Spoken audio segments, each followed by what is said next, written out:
오늘 본문 말씀을 가지고 예수의 이름이 드러난지라 라는 제목으로 함께 은혜를 나누도록 하겠습니다. 한번 따라해 보시기 바랍니다. 예수의 이름이 드러난지라. 이 제목은 14절 말씀에 나오는 그 말씀 그대로 그 구절을 삼아서 제목 삼았습니다. 그래서 14절 보면은 이에 예수의 이름이 드러난지라 라고 이렇게 말씀을 하고 있어요. 근데 예수의 이름이 드러났는데 헤롯은 예수의 이름을 드러난 예수의 이름으로 인해서 두려움을 갖게 됩니다. 이제 그 내용을 보면서 우리가 함께 은혜를 나누려고 합니다. 한 주간도 평안하셨습니까? 하나님의 은혜가 우리 성도님들의 삶에 넘치기를 바랍니다. 아멘. 적을 것 같아서 제가 아멘 했어요. 여기서 아이고. 인간이 살면서 뭐 여러 가지 문제들이 있는데 문제를 당면하지 않으면 얼마나 좋을까요? 근데 문제들이 생깁니다. 근데 하여튼 문제들 가운데서 여러 가지 문제들이 생기지만 인간이 당면하는 문제를 보면은 세 가지 문제로 이렇게 크게 카테고리를 나눠 볼 수가 있습니다. 첫 번째는 먹고 사는 문제예요. 경제적인 문제가 있고요. 두 번째는 인간 관계의 문제가 있습니다. 사회적인 문제라고도 할 수가 있어요. 이거를 인간 관계의 문제가 있고, 세 번째는 영적인 문제입니다. 세 번째는 이 중에서 피부로 가장 다가오는 것은 뭐냐면 먹고 사는 문제예요. 경제적인 문제. 그래서 많은 사람들이 이 경제적인 문제에 사실은 사로잡혀 살아가는데, 그러나 피부로 다가온다고 해서 이 경제적인 문제가 인간에게 가장 중요한 문제는 아닙니다, 여러분. 근데 우리들은 피부로 다가오기 때문에 이 경제적인 문제를 가장 중요한 것처럼 생각을 하지만 그렇지 않아요. 중요성을 보면은 이 영적인 문제가 가장 중요하고요. 그 다음에 인간관계, 사회적인 문제라고도 할 수 있어요. 인간관계 문제가 그 다음 중요하고, 그 다음이 먹고 사는 문제예요. 사실은 이게 이제 순서가 거꾸로 돼서 그런 거예요. 거꾸로 되면 문제가 생겨요. 하여튼 이 문제 가운데 가장 중요한 것은 뭐냐면 영적인 문제를 어떻게 해결하느냐, 이것이 가장 중요해요. 인간의 그 욕구 이론을 연구해서 발표한 사람이 있습니다. 메슬로우라는 사람이에요. 이분은 인간의 욕구를 5단계로 말을 했습니다. 그래서 저도 이제 고등학교 때 배웠는데 이게 피라미드로 쫙 이렇게 만들었어요. 그래서 이제 맨 밑에가 1단계, 2단계가 쭉 올라가는데, 맨 밑에 단계가 첫 번째 단계가 생리적인 욕구예요. 그러니까 먹고 사는 문제라고 생각하시면 돼요. 두 번째, 그 다음 단계가 안전의 욕구예요. 그 다음 단계가 소속의 욕구고, 그 다음 단계가 사회적 욕구고, 그 다음 단계가 자아실현의 욕구예요. 맨 위에 있는 것이 이제 자아실현입니다. 이게 이제 이렇게 삼각형으로 되어 있어요. 근데 왜 이렇게 삼각형으로 했느냐? 이 맨 끝 꼭대기까지 올라가는 사람, 자아실현을 한 사람은 별로 없다. 그 욕구를 싫어하는 사람은 소수다라는 것을 나타내기 위해서 삼각형으로 이렇게 해놨어요. 삼각형으로. 그래서 이제 생리적 욕구, 먹고 사는 문제, 그 다음에 안전해야 될 거 아닙니까? 그거. 그 다음에 이렇게 쫙쫙 올라갑니다. 이제 소속하고 싶어하고, 사회적 욕구가 있고, 사회에서 인정받고 싶어하는 거죠. 그 다음에 이제 자아실현의 욕구입니다. 그래서 이제 그 먹고 사는 문제가 해결되면 그 다음 욕구로 넘어가고, 또 그게 해결되면 그 다음 욕구로 넘어가고, 그 다음에 해결되면 넘어가고, 또 맨 마지막에 자아실현을 하고 싶어하는 욕구로 넘어간다라고 말합니다. 그런데 제가 좀 생각해 볼 것은 뭐냐면, 우리가 좀 생각해 볼 것은 뭐냐면, 마지막 욕구가 뭐예요? 자아실현이라는 거예요. 자아실현. 그러니까 결국 뭐냐면요, 사람은 그 아래가 뭐냐면 사회적 욕구인데, 사회적 욕구는 타인에게 인정받고자 하는 욕구거든요. 타인에게 인정받고 하는 욕구. 근데 그거 위가 자아실현이에요. 그거 위가. 그러니까 사람은 결국 누군가에게 인정받아서가 아니라 자신에게 인정받기를 추구한다는 거예요. 자신의 인정받기를. 그게 사람이라는 것입니다. 자기가 내가 인생을 정말 내가 잘 산 것 같아 라고 내 자신에게 인정받고 싶어하는 그런 욕구가 있다는 것입니다. 그래서 메슬로우의 인간 욕구 이 5단계를 통해서 우리가 알 수 있는 것은, 인간이 가장 중요하게 문제로 다루고 있는 것은 뭐냐면 자기 자신에 대한 문제라고 해요. 자기 자신에 대한 문제를 가장 중요하게 다루고 있다라는 것을 말해주고 있습니다. 자신에 관한 문제가 뭘까요? 나는 어디서부터 왔고, 나는 지금 어디로 가고 있고, 내가 무엇을 향하고 있고, 이것이 과연 의미가 있는가? 내가 잘 가고 있는가? 내가 가고자 하는 목적지를 내가 잘 알고 있는가? 이런 질문들, 이게 철학적인 질문들인데, 이 문제를 좀 더 심화적으로 들어가면, 철학적인 문제를 심화적으로 들어가면 이것이 뭘로 들어가냐면 죄와 구원의 문제로 들어가는 거예요. 죄와 구원의 문제. 그래서 이것을 영적인 문제다라고 이렇게 말을 하는 것입니다. 근데 이 영적인 문제는요, 사람들에게 중요해요. 그래서 이렇게 영적인 문제를 해결을 받는 것이 가장 중요한 문제예요. 그런데 이 영적인 문제는 경제적인 문제와 이 인간관계 문제, 사회의 문제라고 할 수 있죠. 하여튼 인간관계의 문제와 다른 것이 두 가지가 있습니다. 뭐 더 많이 있겠지만 두 가지가 있어요. 크게. 첫 번째는 영적인 문제가 경제적인 문제와 인간관계의 문제와 다른 첫 번째는 것은 뭐냐면 이것이 문제임을 깨닫기가 어렵다는 거예요. 그러니까 영적인 문제가 나에게 있어서 가장 큰 문제이다라는 것을 깨닫기가 어렵다는 것이 이것이 경제적인 문제와 그 인간관계의 문제하고 좀 다릅니다. 여러분, 육체적인 것은 좀 전에도 말씀드렸지만 하루만 굶지 않아도 경제적인 것은 하루만 굶지 않아도 그냥 피부로 다가와요. 그렇죠? 피부로 다가옵니다. 그러니까 금방 느껴요. 경제적인 건 피부로 느껴요. 피부로 그냥. 여러분, 인간관계 문제도 마찬가지예요. 그러니까 경제적인 문제는 만약에 육체로 느낀다면 꼬르륵 꼬르륵 뭐 이런 게 소리가 나고 육체로 느낀다면 인간관계 문제는 뭘로 느끼냐면요, 감정으로 느끼는 거예요. 막 슬프고 막 화가 나고 막 이런 거. 사람들 관계에서 그러잖아요. 그거를 인식하는 거는 빨라요. 근데 영적인 문제는 깨닫기가 힘들어요. 왜냐하면 눈에 보이지도 않죠. 감각적으로 느끼기도 힘들죠. 그래서 수많은 사람들이요, 이 경제적인 문제, 인간관계 문제는 심각하게 생각하면서 영적인 문제는 등한시하면서 살아가는 거예요. 여러분, 대부분의 사람들이요, 구원의 필요성이 있다고 생각하지를 않습니다. 속된 말로 그냥 내 잘난 맛에 살아가요. 내가 너보단 나아. 너나 구원받아. 이런 식으로 해요. 너나 구원받아. 나는 구원이 필요 없어. 이렇게 말해요. 소크라테스는 그러한 사람들에게 뭐라고 말을 했느냐? 소크라테스가 한 유명한 말이 뭐예요? 너 자신을 알라. 이 말을 했잖아요. 너 자신을 알라. 여기서 말하는 너 자신을 알라, 이 말은 상대적인 의미에서 자신을 알라는 말이 아닙니다.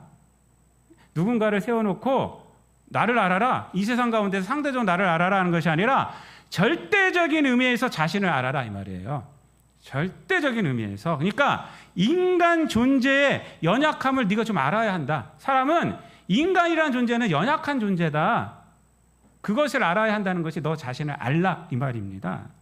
그래서 소크라테스는 너 자신을 알라는 말을 통해 타인에 비해서 자신이 많이 아는 것에서 우월을 찾은 것이 아니라 자신의 존재가 아무것도 아님을 아는 데서 타인보다 내가 더 낫다, 이렇게 주장한 사람이에요, 사실은요. 그러니까 내가 너보다 낫다를 내가 더 많이 알고 더 많이 갖고 더 많이 건강해서가 아니라 나는 모자란 사람임을, 인간 존재가 아무것도 아님을 나는 알아. 그래서 나는 너보다 나아. 사실 그 말이 너 자신을 알라의 말이에요. 너 자신을 알라. 그러니까 절대적인 인간의 속성의 절대적인 것을 알아야 합니다. 근데 그것을 몰라요. 우리들도 세상 살아가면서 상대적인 것을 통해 나의 우월감을 나타내고 있고 거기에 안심하고 있다면 아직도 어리석다는 증거예요. 상대적인 것이 뭡니까? 돈, 권력, 보석, 명품, 뭐 이런 거예요. 명품 가방. 그런 거 하나 들고 있으면 뭐 대단한 사람인 것처럼 생각하고. 여러분, 보세도 좋아요. 여러분, 보세도 좋아요. 보세도 얼마나 예쁜지 몰라요. 저기 구리에 갔더니 그 명품, 그 라고스테, 뭐 나이키, 요즘 나이키는 뭐 명품도 아니지만 뭐 이상한 뭐 상품도 있어요. 하여튼 그 싸게 파는 데가 있어요. 싸게 파네. 티 하나가 10만 원, 뭐 세일해서 10만 원, 거기 가면 25,000원이에요. 저한테 물어보세요. 제가 거기다 데려다 드릴 테니까. 그 라고스테 뭐 이런 거 있어요. 다. 근데 어저께 우리 아이들 여기 한성몰 그 아래에 있는 거 뭐죠? 새로 생긴데 쿠바온지 뭔지 하여튼 뭐 거기 데리고 왔더니 거기가 훨씬 이쁘더라고. 저는 그 명품 그거 하나도 안 이쁘더라고. 살 게 하나도 없어요. 제가 디자인이 여기가 훨씬 좋더라고요. 훨씬 좋더라고요. 싸고 여기가 훨씬 좋더라고요. 모르죠. 또 가방은 또 모르겠지만 하여튼 옷들은 그렇다 이거예요. 제가 하여튼 여러분 우리가 상대적인 것을 통해서 내가 우월하다, 내가 돈 많어, 너보다 많이 배웠어, 이런 것으로 자신의 그 우월감을 갖고 있으면 그거는 아직도 어리석은 거예요. 여러분 벌거벗은 임금님 동화책 아시죠? 예? 그 임금님이 얼마나 어리석습니까? 예? 그 어리석음 때문에 속았잖아요. 나중에 그 투명한 옷 입고 나가가지고 이것이 뭐 엄청나게 좋은 옷인 줄 알았더니 다 자기의 속을 다 배해주는 거 아니에요. 그게 다 상징이 있는 거예요. 예? 자기의 속을 다 보여주는 거예요. 자기 속이 그 어리석다는 것을 그 비싼 옷이라고 착각하고 있는데 그건 뭐예요? 투명한 거예요. 투명한 거. 의시되면서 막 갔는데 사람들이 막 웃고 있잖아요. 그때서야 깨닫고 이제 황급히 들어가지 않습니까? 그러니까 어리석다는 거예요. 세상의 상대적인 것으로 자신을 드러내려고 한다는 것은 어리석다는 거예요. 어리석다는 거예요. 여러분, 우리가 이 세상 것에 가려가지고 우리가 내 자신의 영적인 문제를 못 깨닫고 살아가면 그건 어리석은 거예요. 어리석은 거예요. 그래서 성경에서 보면 뭐라고 말씀하냐면 그리스도를 주라고 부를 수 있는 것은 누구를 통해서 할 수 있는 거예요? 성령을 통해서 할 수 있다고 그래요. 성령이 아니고는 그리스도를 주라고 부를 수 없다. 이렇게 주라고 그게 무슨 얘기냐면 이 세상에 내 것 가지고는 내가 죄인임을 깨달을 수 없다는 얘기고 내가 죄인임을 깨닫는 것은 큰 은혜다 이 말이에요. 큰 은혜다. 사람들은 죄인임을 깨닫지 못하고 살아가는데 우리는 죄인임을 깨달으니까 그것이 큰 은혜다라는 거예요. 또 하나, 또 두 번째로 영적인 문제가 경제적인 문제와 인간관계 문제와 다른 점은 뭐냐면 깨닫는다 하여도 그것을 내 능력으로 해결할 수 없다는 거예요. 이게 틀려요. 여러분 경제적인 문제는 배고프면 어떻게 하면 돼요? 나가서 일하면 돼요. 그렇죠? 일하면 우리가 벌어먹고 살 수 있어요. 먹고 살 수 있어요. 그리고 인간관계의 문제도 사실 그 해결하기 힘들긴 하지만 그래도 하여튼 우리가 용서하고 용서받으면 회복될 수 있어요.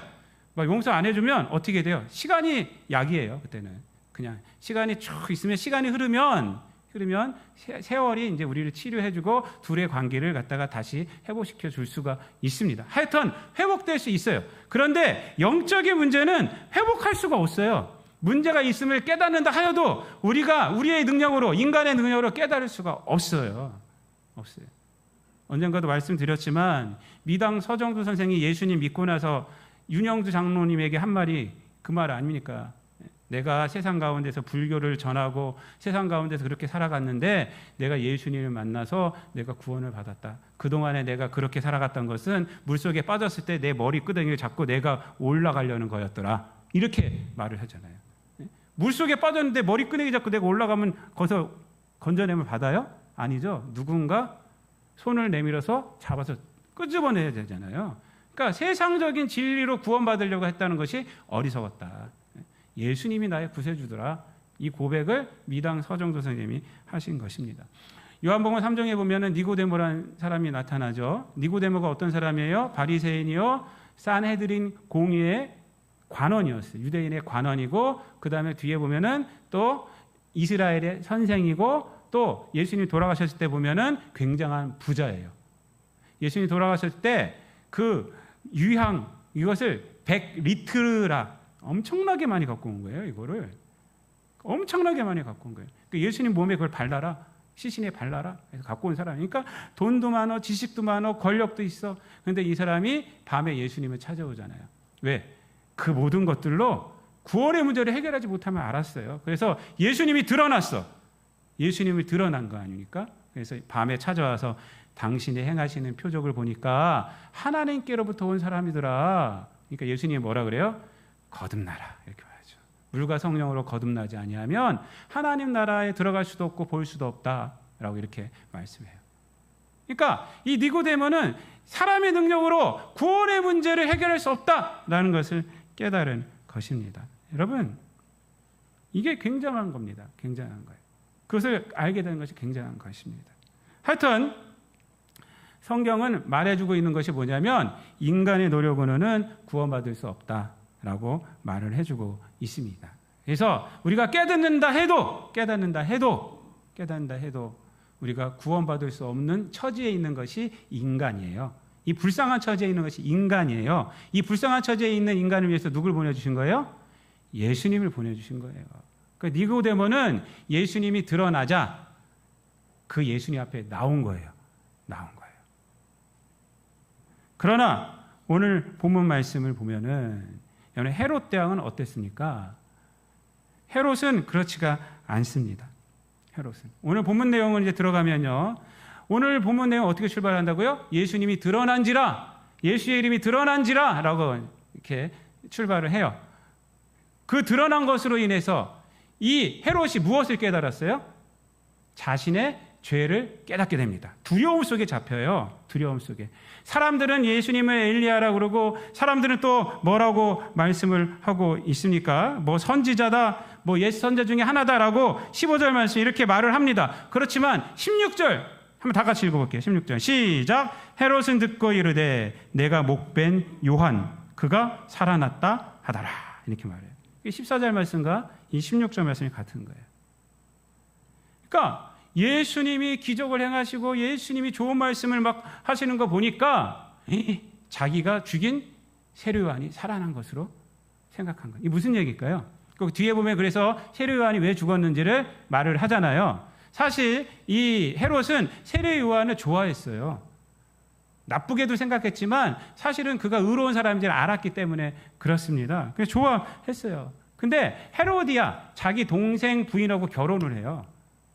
결혼한 것을 세례요한이 뭐라고 그런 거예요. 그래서 헤로디아가 그를 잡으라 그런 거예요. 그래서 헤로디아 말 듣고 잡아서 옥에 가둔 거예요.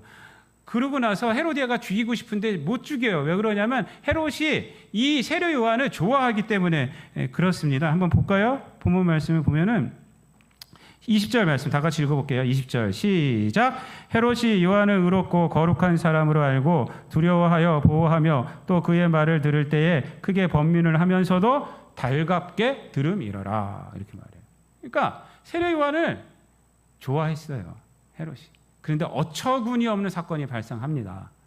어느 날 연애를 베푸는데 헤로디아의 딸이 와서 막 춤을 막 추니까 너무 기뻐서 네가 원하는 건 내가 다 해줄게 했더니 이 헤로디아의 딸이 엄마한테 가갖고 엄마 헤롯이 나에게 모든 걸 다 해준대. 때는 이때다. 세례 요한의 목을 구해라. 세례 요한의 목을 구하잖아요. 근데 이 헤롯이 사람들 앞에서 얘기했기 때문에 어떻게 할 수가 없는 거예요. 그래서 세례 요한을 죽이는 거예요. 그렇게 죽였어요. 그러니까 마음속에 얼마나 사실 힘들었겠어요. 자기가 권력을 갖고 있음에도 불구하고 그 권력으로 자기 마음대로 못하고 있던 거예요. 그 권력으로 뭘 지은 거예요? 죄만 지은 거예요. 죄만. 근데 예수님의 이름이 들리는 거예요. 예수님이 너무 능력도 많고 하는 거예요. 그러니까 어떻게 생긴 거예요? 그 예수의 이름으로 뭘 깨달은 거예요? 죄를 깨달은 거예요. 여러분 이게 은혜입니까? 아닙니까? 은혜예요. 은혜. 두려움이 생겼다는 것은요, 자기의 죄에 대해서 각성하는 마음이 생겼다는 거 아닙니까? 그래서 은혜예요, 은혜. 영적인 문제에 이제 도달하게 된 거예요. 그렇다면 이 두려움을 이제는 해결하면 되죠. 자, 무엇을 해결할 수 있어요? 예수님의 이름으로 해결할 수 있어요, 여러분. 그렇죠, 여러분? 예수님의 이름이 죄를 깨닫게 하지만 그 이름은 동시에 뭐예요? 구원의 이름이기 때문에 그렇습니다. 여러분, 그런데 헤롯이 어떻게 됩니까? 그렇게 하지를 않아요. 역사적으로 보면요, 그렇게 하지를 않습니다. 그냥 죄만 깨닫고 그 두려움에 사로잡혀서 그냥 살아가요. 예수는 세례 요한이 부활한 거다 라고 말만 하고 그렇게 살아가다가 죄 가운데 죽어버리는 것입니다. 여러분, 이게 헤롯의 안타까움이에요. 니고데모는 예수님께 왔죠. 예수님께 와서 구원에 대해서 물어보고, 나중에 보면 예수님이 돌아가셨을 때 예수님께 그렇게 그 장례를 위해서 많은 것을 바칩니다. 거기까지 이름이 나왔다는 것은 뭐냐면 니고데모는 예수님을 믿었다는 거예요. 역사적으로 보면은 니고데모는 예수님의 제자가 되는 거예요. 제자가. 그래서 구원을 받는 거예요. 하지만 헤롯은 그렇지가 않아요. 너무나도 안타까운 거예요. 죄를 깨닫는 것도 힘든데 깨달았어요. 예수님의 이름이 드러남으로 깨달았어요. 이제는 그 죄를 구원받으면 돼요. 드러난 그 이름에 나가면 되는 거예요. 사도행전 16장에 가면은 빌립보 전도가 나옵니다. 사실 사도 바울은 아시아에 전도를 하고 싶었는데 하나님께서 마게도냐로 보내시죠. 꿈에 마게도냐 사람을 나타나게 하셔서 마게도냐로 가게 됩니다. 거기 첫 성이 뭐냐면 빌립보예요. 빌립보 전도가 사도행전 16장에 나타납니다. 거기서 전도하다가 억울한 일을 당해서 옥에 갇히죠. 거기서 옥에 갇혔을 때 바울과 실라가 확 힘차게 찬양하고 했더니 옥문이 열리고 옥새가 풀리고 했어요. 간수가 깜짝 놀라서 일어나 보니까 옥문이 열려 있어요. 죽으려고 그래요. 왜 그러냐면 이 죄수들이 도망가면 그 다음날 간수가 죽어요. 책임을 묻어서 죽어요. 그래서 자결하려고, 어차피 내일 죽을 거 오늘 죽자. 그래서 자결하려고 그러는데 사도 바울과 실라가 말리죠. 내가 여기 있다. 내가 여기 있다. 이렇게 말을 해요. 내가 여기 있다. 그래서 살아납니다. 그래서 자기 집으로 데리고 가요. 데리고 가서 사도 바울에게 물어봤습니다. 어떻게 하면 구원을 받을 수 있겠습니까? 어떻게 하면 내가 구원을 받을 수 있겠습니까? 그때 뭐라고 합니까? 31절 말씀에 주 예수를 믿으라. 그리하면 너와 내 집이 구원을 얻으리라 라고 말합니다. 그날 예수님을 믿고 세례를 받고 모든 가족이 다 구원받는 역사가 임하게 됩니다.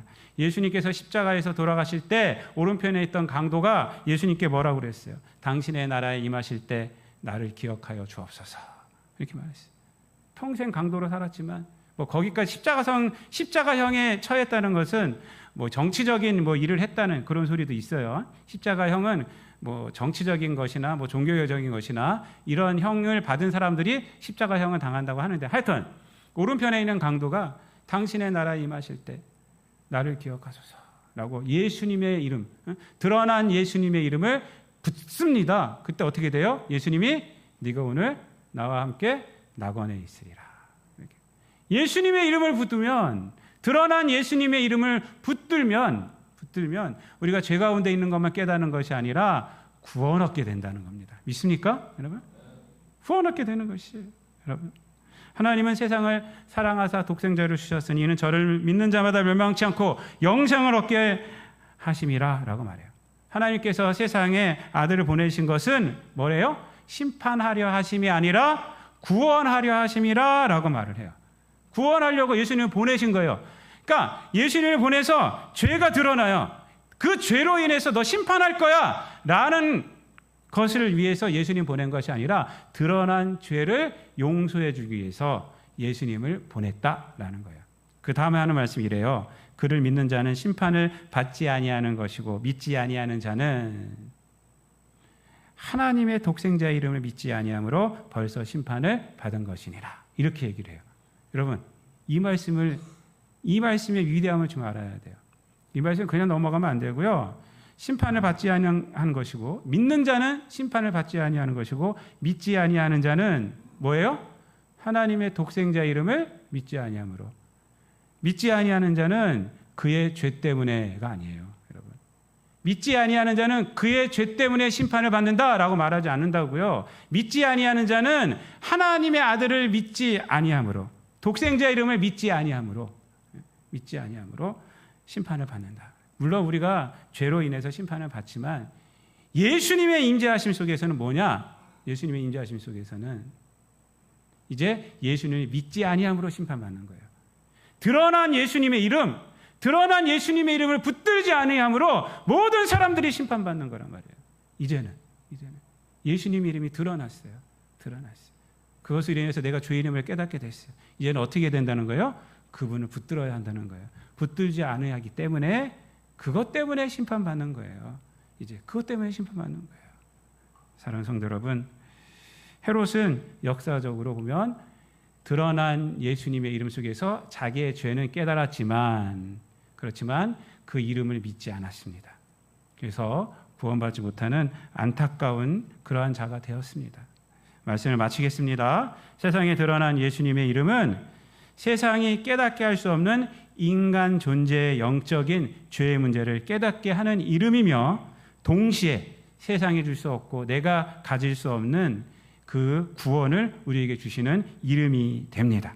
이제 드러난 예수님의 이름을 붙들기만 하면 우리에게는 구원이 임하게 되는 것입니다. 예수님이 이 땅에 오신 것은 심판하려 하심이 아니라 구원하려 하심임을 늘 깨달으시고 드러난 예수님의 이름 앞에 우리가 회개함으로 나가시고 또한 구원의 능력이 되고 그 구원의 능력 가운데 살아가시고 아직도 드러난 예수님의 이름을 모르는 자들에게 이 은혜를 가르쳐주는 이 구원의 은혜를 가르쳐주는 저와 여러분 되시기를 우리 주님 예수 그리스도의 이름으로 축원드립니다. 기도하겠습니다. 사랑과 은혜가 풍성하신 하나님 감사를 드립니다.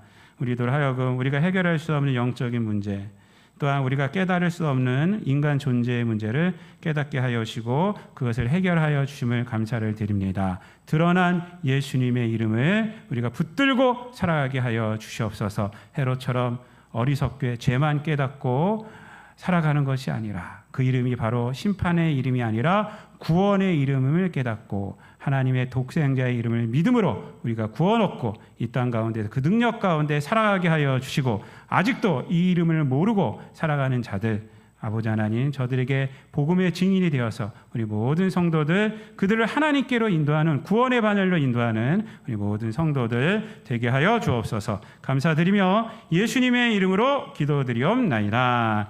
아멘.